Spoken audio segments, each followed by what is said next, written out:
अवस्थाओं का अध्ययन करेंगे।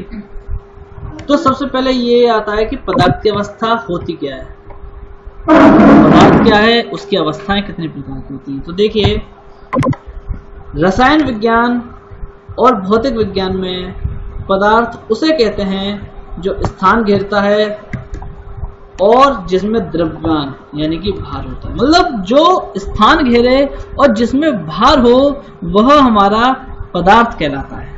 जैसे एक कार है, कार को जिस स्थान पर रखेंगे वो अपना स्थान घेरेगी और उसमें भार यानी कि द्रव्यमान होता है। आगे देखिए, पदार्थ और ऊर्जा तो अलग अलग वस्तुएं हैं। जब विज्ञान युग की शुरुआत हुई थी तो तब ऐसा माना जाता था कि पदार्थ ना तो उत्पन्न किया जा सकता है और ना ही नष्ट किया जा सकता है, अर्थात पदार्थ अविनाशी है। विज्ञान के शुरुआत में वैज्ञानिकों का यह मानना था कि पदार्थ ना तो उत्पन्न किया जा सकता और ना ही नष्ट किया जा सकता है। इसे पदार्थ की अविनाशिता का नियम कहा जाता था। शुरुआत युग में इसी को हम पदार्थ की अविनाशिता का नियम कहते थे, किंतु अब समय के साथ साथ ये स्थापित हो गया है कि पदार्थ और ऊर्जा का परस्पर परिवर्तन संभव है। आगे देखिए, पदार्थ की दूसरी परिभाषा को हम इस प्रकार से भी बोल सकते हैं। पदार्थ की आम परिभाषा है कि कुछ भी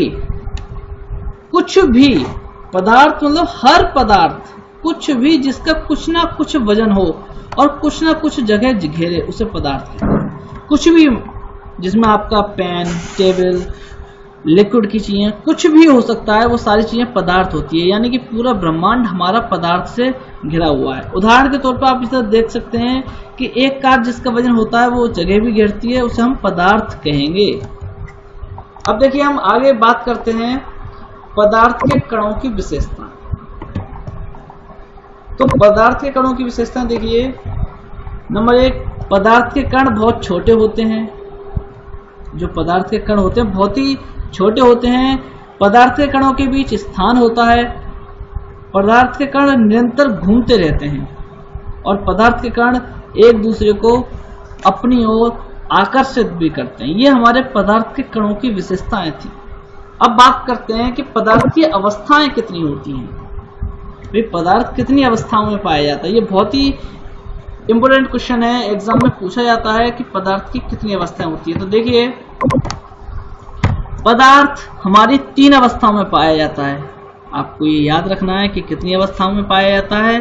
3 अवस्थाओं में पाया जाता है। कौन कौन सा? नंबर 1 ठोस, नंबर 2 द्रव, नंबर 3 गैस। इंग्लिश में बोलते हैं सॉलिड, लिक्विड और गैस।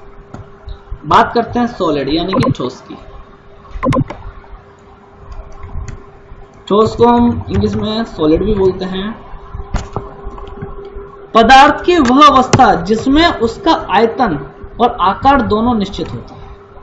यानी कि उसका आयतन और आकार दोनों ही निश्चित है। जैसे कि अभी आपके हाथ में फोन लगा हुआ है, तो आप फोन को जिस स्थान पर रखोगे उसका आयतन निश्चित होगा, उसका आकार निश्चित होगा। अब ऐसा नहीं है कि फोन छोटा है और वो ज्यादा स्थान घेरे, नहीं, जितना बड़ा फोन है उतना ही वो आयतन घेरेगा, उतना ही उसका आकार निश्चित होगा। आगे देखिए, ठोस कणों के बीच लगने वाले बल, जो ठोस कण होते हैं, सॉलिड होते हैं, उनके बीच लगने वाले बल इतने प्रबल होते हैं कि इनके घटक कण, अब घटक कण कौन कौन से होते हैं, जैसे कि परमाणु, अणु, आयन, ये हम आपको अगली वीडियो में बताएंगे कि अणु, परमाणु क्या होता है। ये किसी भी प्रकार की स्थानांतरित गति नहीं कर पाते हैं। यद्यपि काल्पनिक और घूर्णन गति हो सकती है। यानी कि ये, जैसे कि अभी आपका फोन वाइब्रेट पे लगा हुआ है, तो आपका फोन कहीं रखा हुआ है तो अपने आप ये हिल-डुल नहीं सकते। लेकिन यदि आपके फोन वाइब्रेट पे लगा हुआ है और किसी की कॉल आती है तो वाइब्रेट होने के कारण आपका फोन कंपन करेगा। लेकिन ऐसा नहीं है कि आप फोन जहां रखो तो वो अपने आप ही घूमने लग जाए या अपने आप ही गति करने लग जाए, जब तक आप उसको खुद गति करने के लिए नहीं बोलोगे। और इसी कारण आकार में ये निश्चित होते हैं तथा जिस कंटेनर में रखे जाते हैं उसका आकार ग्रहण नहीं करते।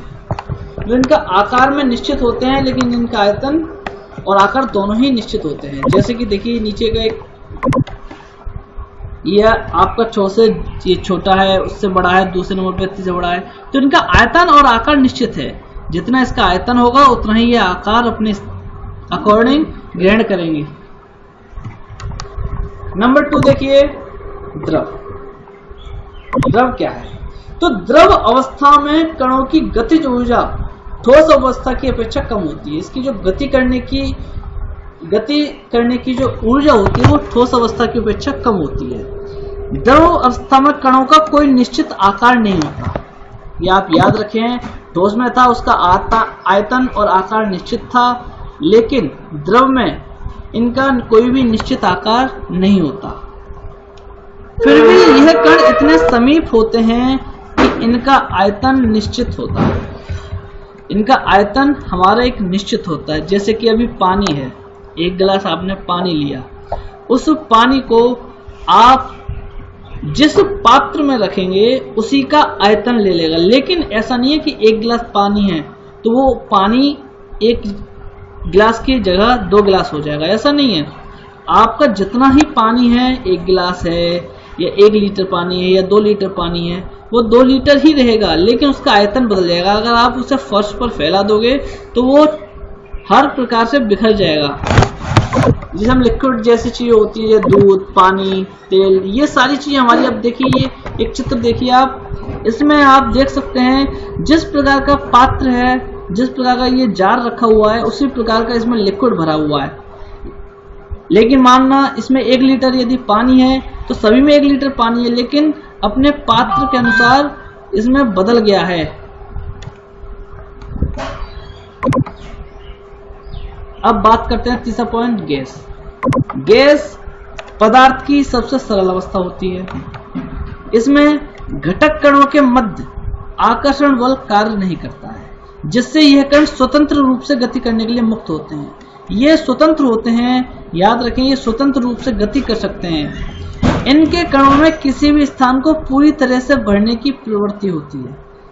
इसकी परिभाषा हम इस प्रकार से भी बोल सकते हैं कि इनका आयतन और आकार दोनों ही अनिश्चित होते हैं, यानी कि इनका आकार और आयतन निश्चित नहीं होता। जैसे कि आपका गैस सिलेंडर में जो गैस भरी जाती है, गुब्बारे में जो गैस भरी जाती है, या जब आप पूजा करते समय अगरबत्ती या धूप बत्ती जो भी जलाते हैं उसका जो धुआं उठता है, तो इनका ना तो आकार निश्चित है ना ही आयतन निश्चित है। ये जिस प्रकार के पात्र में रखे जाते हैं उसी का आयतन और उसी का आकार ग्रहण कर लेते हैं। तो ये आप इसको ध्यान से पढ़िए, देखिए, समझिए। कोई चीज समझ में ना आए तो आप हमें कमेंट सेक्शन में बता सकते हैं। कोई भी डाउट है तो हमें आप पूछ सकते हैं। और जिस किसी भी स्टूडेंट्स ने अभी चैनल सब्सक्राइब नहीं किया वो हमारे इस YouTube चैनल को सब्सक्राइब कीजिए और अन्य बच्चों को भी सब्सक्राइब करने के लिए बोलिए। ओके, इससे आगे का जो भी है हम आपको कल बताएंगे। तब तक के लिए धन्यवाद, नमस्कार।